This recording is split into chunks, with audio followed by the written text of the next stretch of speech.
Hello, you're on the Ruslan Belov channel. Today we'll discuss the situation in Ukraine as of April 23rd, 2025.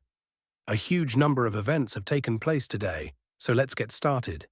We'll begin with the northern direction. Today, several pieces of objective control footage were published from this section of the front. In this video, we can see a fairly large base of the Ukrainian armed forces near the settlement of Yampol, located in Chernihiv region, in the northern part of Sumy Oblast. A strike was carried out on this base, resulting in significant losses for the Ukrainian armed forces. Another Ukrainian military base was also discovered in Sumy Oblast and, just as in the previous case, strikes were launched against it. In these frames, we can see either FAB bomb hits or possibly sun heat, Sontsepiok strikes. But in any case, another Ukrainian base was destroyed here as well. Next, we move to the Sumy direction. A lot of interesting news is coming from here. We'll start with the small Unakivka sector of the front. Today, pro-Russian sources have published a large amount of objective control footage showing drone strikes on the northern outskirts of the village of Lochnia. Let me remind you that a month ago, there were geolocations confirming the presence of Russian units in this village. However, today footage has emerged proving the opposite, meaning the Ukrainian side apparently managed to organize a series of counterstrikes, allowing them to regain control over Lochnia. Based on these frames, the map has been updated. This is how the map looked at the end of April 22nd. Today, a small section of the front has been recolored in Ukraine's colors. Next, we move to the settlements of Hrunal and Myropilia. This is where the main combat operations are currently unfolding, and it appears the Russian army has decided on its next move, which apparently will not be the town of Unakivka. It seems the Russian army is planning to advance toward Myropilia. At least, the objective control footage suggests this. Among the latest events worth noting is, of course, the Russian army's crossing of the Siol River. Today, footage began to emerge, showing how Russian units managed to cross the Siol. In the latest frames of this video, we can see Russian soldiers raising a flag on a small mill located on the Ukrainian side of the river, so to speak.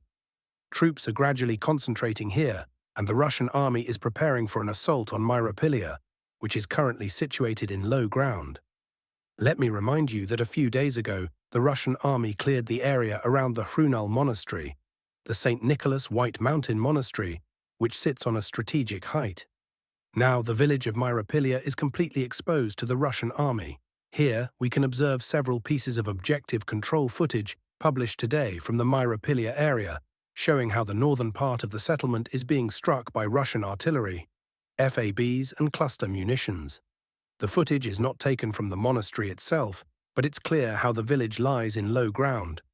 This makes defense extremely difficult for the Ukrainian side, not only because of the low-lying position, but also because the settlement is flanked by the Pchayol River to the west and south. Essentially, Myropilia is now, in this context, on the Russian side of the Pchayol. This means that in the near future, the Russian army will likely attempt an offensive. Supplying Myropilia and maintaining the defensive capabilities of the Ukrainian garrison is extremely difficult due to its geographical position. We will keep an eye on this sector of the front, as active combat operations and a Russian offensive may begin here soon. Next, we move to the Kharkiv direction, where a lot of news is also coming from. Here it's worth noting that in recent days, the intensity of Russian drone strikes has only increased, growing daily. More and more objective control footage is coming in from Poltava and Kharkiv. Strikes are being carried out against Ukrainian logistics, particularly the railway running from Kiev toward Kharkiv. In these frames, we can see several geranium, Iranian drone, strikes on Poltava. As for Kharkiv itself, footage has also been published of daytime geranium strikes, possibly targeting Ukrainian military warehouses. We can also observe high activity in the village of Liptsy, where Russian FABs and drones have begun hitting regularly again. The intensity of combat here is only increasing. It's hard to say why, whether it's due to favorable weather conditions and the spring-summer campaign season, or whether the growing intensity is linked to Ukraine's refusal to engage in any negotiations or make concessions regarding the special military operation. In any case, I'll repeat, it seems the US may soon withdraw from negotiations, And then it will become clear how this will affect the combat readiness of Ukrainian units overall. Kupiansk sector. Next, we move to the Kupiansk sector of the front, where heavy fighting continues for the settlements of Kondrashivka, Rytkivka, and Maloshapkivka. Russian units are constantly reinforcing this area, with airstrikes and FAB bombs regularly targeting the northern part of Kupiansk, specifically locations where Ukrainian forces may be concentrating reserves for rapid deployment to stabilize the northern front. Over the past 24 hours, as you can see, the map here has not changed significantly, but the intensity of combat remains very high. Lyman direction. As for the Lyman direction, for the second day in a row, we have received almost no updates. It appears that heavy fighting is ongoing for the villages of Novi and Redkadub. The Ukrainian side fully understands the strategic importance of these two settlements. If they lose control, the Russian army will have a clear path south toward Lyman. Meanwhile, Russian forces are gradually escalating combat operations in the Torsk and Zarekne areas. Today, new objective control footage was published, showing another Ukrainian FPV drone operator base being identified and promptly destroyed during reconnaissance operations. Konstantinovka sector next. We move to the Konstantinovka sector, which has been the source of the most news, geolocations, and frontline developments in recent days, clearly showing where the Russian offensive is focused. We'll start with the Chasiv Yar area, more precisely, not Chasiv Yar itself but the Toretsk line, specifically north of Myropilia and further toward the village of Stupochki. Here, we see high activity from Russian drones, and Russian assault units are preparing for decisive combat operations. Russian forces are continuously pushing from the south toward settlements like Yuzhna Dilayivka and an isolated reservoir, generally advancing along the railway. Today there is footage showing Russian assault troops clearing Ukrainian defensive positions under drone fire. The map has seen minor updates, but the pressure is mounting. Klyben Beak direction, critical situation for Ukraine. A large amount of information is also coming from the Klyben Beak direction, where the situation for the Ukrainian Armed Forces, AFU, is becoming extremely critical. Even pro-Ukrainian cartographers from Deep State confirm this, stating that the AFU's position here has become catastrophic. The closer Russian forces get to the Klyben Beak reservoir, the worse the situation becomes. We've marked the water barriers in this sector. Klyben Beak reservoir itself, several rivers and smaller reservoirs southwest of it, stretching from Tarasiivka through Novoalexandrivka toward Myropilia. This creates a kind of pocket, a logistical nightmare for Ukraine, as supply lines are severely limited. The Russian army is doing everything possible to shrink this pocket and reach the reservoir from the southwest and southeast. The Ukrainian side is desperately holding on to this bridgehead, but it's becoming increasingly difficult. Supply lines under fire. To sustain this pocket, Ukraine has only 4 or 5 roads, H20 highway near the Klyben Beak reservoir, a few roads through Yablonivka, 1 road through Novoalexandrivka. All of these routes are now under constant fire control by Russian forces, who are meticulously tracking every piece of equipment and personnel moving in or out. It's clear that Ukraine is trying to evacuate casualties, either 300s killed or 200s wounded. But holding this pocket is becoming nearly impossible. Tarasiivka captured, the western lid of the cauldron. The situation worsened today after the Russian Ministry of Defense reported that Tarasiivka had been fully cleared by the southern group of forces. Based on this report, we've updated the map. Shortly after, Russian sources published footage confirming the battle for Tarasiivka. In the final seconds, Russian soldiers raised their flag in the northern part of the village, solidifying control. With Tarasiivka under Russian control, the western lid of the pocket has been sealed. Now supplying Ukrainian forces in the Zaria-Novopoltavka area from this direction is effectively cut off.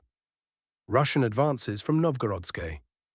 At the same time, Russian forces have intensified offensive operations from Novorodsk, pushing through Leonidivka toward Novospaska and Sherbinivka, attempting to outflank these settlements from the southwest. Today, footage emerged of Russian troops storming a tree-lined stronghold, leading to another map adjustment. The noose tightens around Zaria. We can see that the neck of the pocket is narrowing, with Russian forces pressing from both west and east. while FAB strikes rain down. One such strike hit Novospaska, likely targeting a temporary Ukrainian staging point for troops being rotated to the southern front for counterattacks. Meanwhile, as Russian troops squeeze Ukrainian units from the western flank, they are also advancing relentlessly from the south along the H20 highway. Today brought yet another wave of flag markers on the map, indicating further Russian gains. Suka Balka captured, pushed toward Romanivka. One key development is in the Suka Balka area, where Russian forces have made another small but confirmed advance. New footage shows 3 Russian soldiers raising their flag in the northernmost part of the village, and even pro-Ukrainian sources acknowledge further Russian movement northwest toward Romanivka, a critical supply hub for Ukrainian forces in this pocket. Assault on Staromykolivka. At the same time, following a massive artillery barrage, Russian forces launched an assault on the settlement of Staromykolivka. These frames show the artillery strikes targeting Ukrainian positions, a clear preparatory bombardment. Shortly after, or even simultaneously with, the release of this footage, the first reports emerged from various pro-Russian analysts and military channels, confirming that Russian assault groups had advanced towards Staromykolivka and expanded their zone of control. For clarity, let's compare the maps. Yesterday, the front line here looked like this, but today, according to experts, Russian units have pushed forward, reaching the southern outskirts of the settlement. It's now obvious that tomorrow will bring another map update, then another, and so on, until Russian forces advance all the way to Klyben, Katerinivka, Oleksandropilia, and Yablunivka. This is the first phase of the Russian offensive, securing control over the Klyben reservoir and its surrounding water barriers. Once achieved, the next objectives will likely shift towards southern approaches to Konstantinovka, including its southern and southwestern suburbs.